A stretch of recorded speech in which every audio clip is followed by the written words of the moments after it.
fishing, it's in my soul. Welcome to the Salt Strong Podcast, disrupting fishing entertainment as you know it. Prepare to laugh. Prepare to get to know fishing legends in a whole new and unfiltered way. And on occasion, you might even learn a thing or two about fishing. Here's your host, Joe Simons. Like diamonds. Be like this Jewish guy. Hey everybody, Joe Simons, Like Diamonds, back again with Salt Strong Unchurched. And I'm not talking about Jesus, although we should all try to be like and emulate Jesus. I'm talking about a real Jewish guy from Israel that I just met and I've had dinner with the last 2 nights, and is absolutely a fascinating character. And I've learned so much about just trying to be myself and not be worried about what other people think, and just enjoying everything around me like a small child.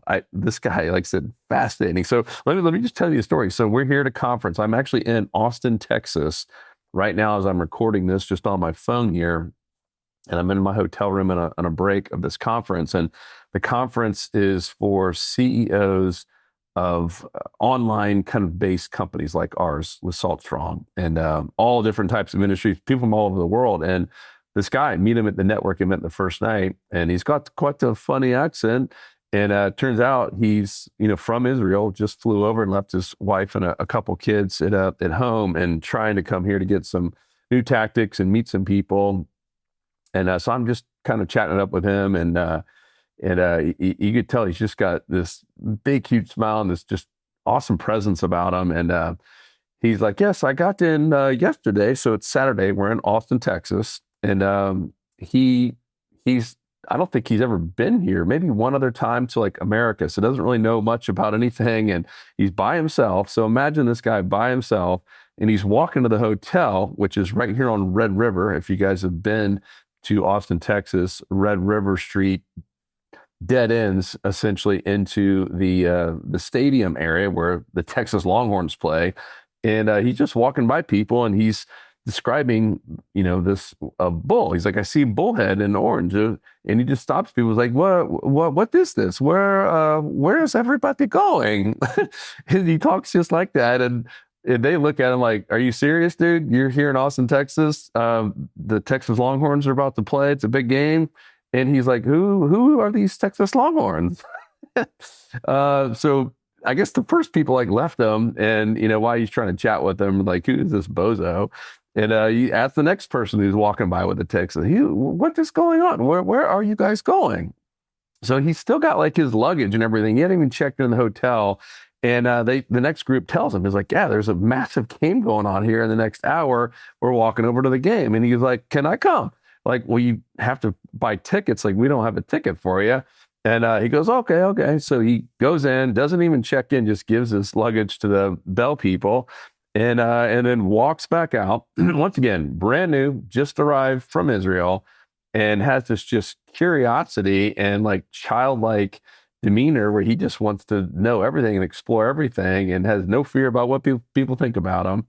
And so he goes and finds another person who's walking that way, a group of people. And he's like, hello, I'm from Israel. I want to see Texas Longhorns. And can you walk me that way? And so he literally meets these friends, and they take him down, and he ends up scalping a ticket, and now has a ticket to the game. So goes in by himself, sits, in a random block with people he doesn't know.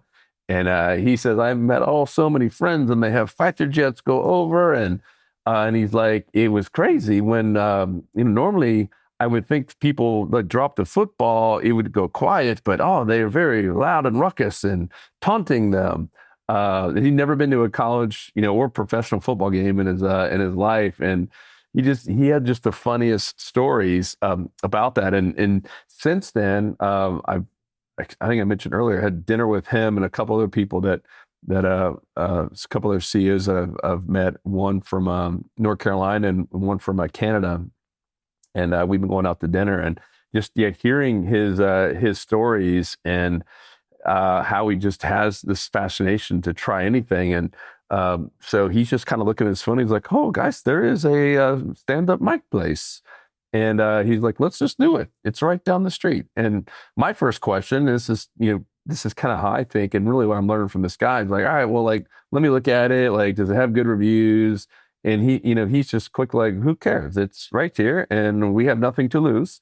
I'm sure it can't be that bad. And it was actually pretty doggone funny. And it was just wild how he just wants to try everything here and like really explore everything and just live in life.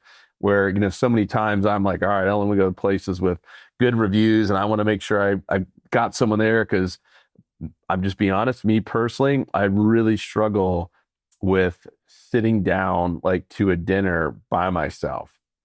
Really uncomfortable. And I don't know what it is, if I'm just used to talking with people, or it's, people are going to think I don't have any friends or whatever it is. But I really, really struggle with that. And many times, even instead of, going down to like the bar area and having food at the bar and probably meeting someone, many times I'll just like, do room service and catch up on my emails and stuff. And the times I have gotten out of my comfort zone and just gone down and got a little side table or a booth, I usually meet people, even like how I met this man from Israel, just happened to say, yeah, I'll go to this little networking event, even though that it's not even though a lot of you who have met me, you think, oh man, he's very gregarious, and I am, and I love being around people.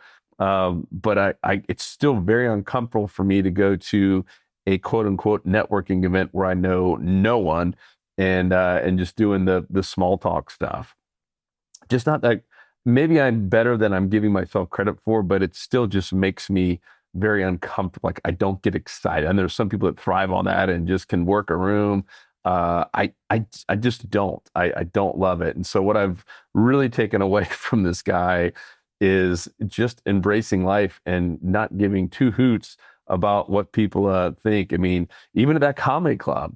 So here's how we're so different. My very first reaction, it's a pretty big club, and we got there a little bit early, and so there's quite a few seats are open, and my instant inclination is to sit in the back. So I did. I grabbed a chair, and he's like, no, look, there's spots up on the very front. I was like, dude, what? The front row? They're going to pull you up there. And he's like, who cares? That would be awesome.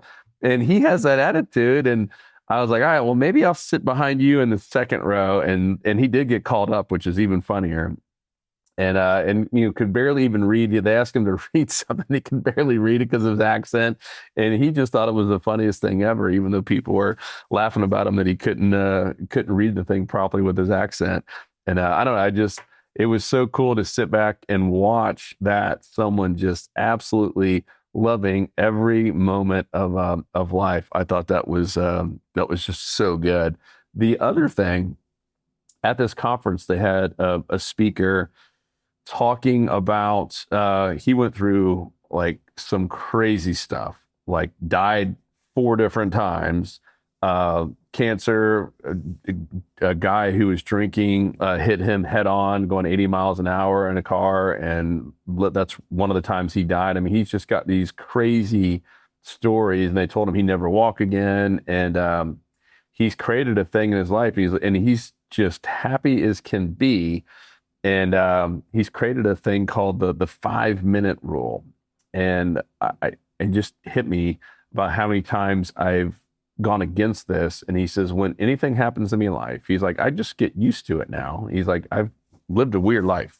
All these random things that happened to me, from dying and the cancer and all the physical therapies and stuff I've had to go through the years, and even just letdowns, and business partner screwed me in the past, and just all these just random things. And he's like, I got a 5-minute rule, and I literally set a timer when I'm pissed off about something, or something just 100% does not go my way, or I get a massive rejection or whatever it is, or hey, you're being told that you're going to be in a wheelchair the rest of your life, whatever it is.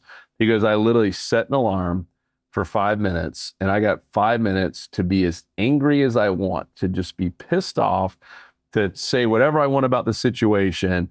And then at the end of the 5 minutes, I stop and I say to myself, I can't change the past, and I can only focus on the future. And then he completely forgets about what happened. He's like, it takes a little while, but he's like, I'm now to the point, it doesn't even take me 5 minutes, but I'll literally just get out my frustrations and my anger, And then I move on and I don't even think about it again. Anytime my mind starts going back to it, I say, nope, can't change it. It's out of my control at this point. I'm moving forward. And I'm just going to have to decide to be happy with the situation and make the best of it. And he's like, it changed my whole life. It changed my perspective on everything. And he's like, I see so many people who continue to suffer from something that's out of their control, right? Something that happened in their past, from family abuse or whatever, or, a family member, like he talked about one family member committing suicide. And he's like, it was so easy for him to, say, oh man, maybe that was my fault. And what could I have done differently to save this person? He's like, you know what? It's already done. There's literally nothing I can do or say that is going to change that. And it doesn't help me to sit there and have this taking up all this space in my head and my emotions and my feeling when I could be focused on my family or my business or faith or whatever it is. And I thought that was so good. So I'm going to start working on this 5-minute rule. I might even do a separate podcast, just kind of sharing how it's working. Because I'm going to struggle. There's things that, even something we're dealing with right now in the company, that just absolutely ticks me off to the point. Sometimes it consumes me and I'm getting angry about it. I'm like, you know what? It for the most part, it's out of my control right now. And it shouldn't live rent free in my head. I got a whole lot better things to be talking about, thinking about, dreaming about, et cetera. So anyhow, I thought that was a really cool one. But that is the lesson.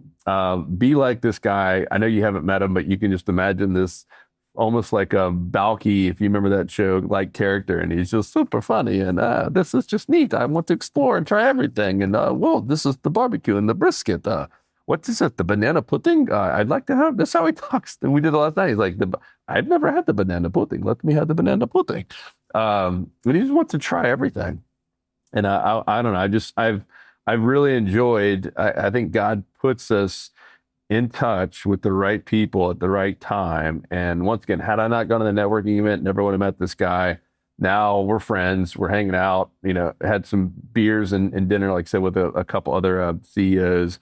And it's made me appreciate the small things in life even more. It's made me appreciate getting out of my comfort zone and doing things like going into a random comedy club and sitting in not the front row, but the second row, right there in front, when my gut wants to stay in back, and just kind of, scout out the room and kind of be hidden in the back shadows. So I don't know, just really, really fascinating. And it made me think a lot about my decisions, and even just, little fears like that about, I honestly had a fear of going out the front. They're going to call me up and I'm going to look like an idiot up on stage and from an open mic group. And so, yeah, it was really, really cool. So anyhow, be like the man from Israel, my new Jewish friend, Ben. So guys, love you. Hope you found this helpful. And I would encourage you this week and through all weeks to do two things. One, focus on that 5-minute rule. If something, is getting under your skin, or even something in the past that you just think about a lot or have anger about or resentment or whatever it is, just let it go. Literally set a timer for 5 minutes and get it all out. He's like, I feel like I'm trying to feel as much pain and anger on that thing in those 5 minutes, and just getting it out of my system, basically. And just allow myself to be pissed off and angry like I should. And then after 5 minutes done, it can't impact me again after that. That's number one. And two, just go out there and live a little bit more risk-free. Don't be worried about what people think of you. Try new things, meet new people, put a goal. And that was my goal for this, is to try to meet at least one new person a day at this conference. And I've done that. I've met some really, really interesting people on top of this funny Jewish guy. So I will talk to you guys on the next episode.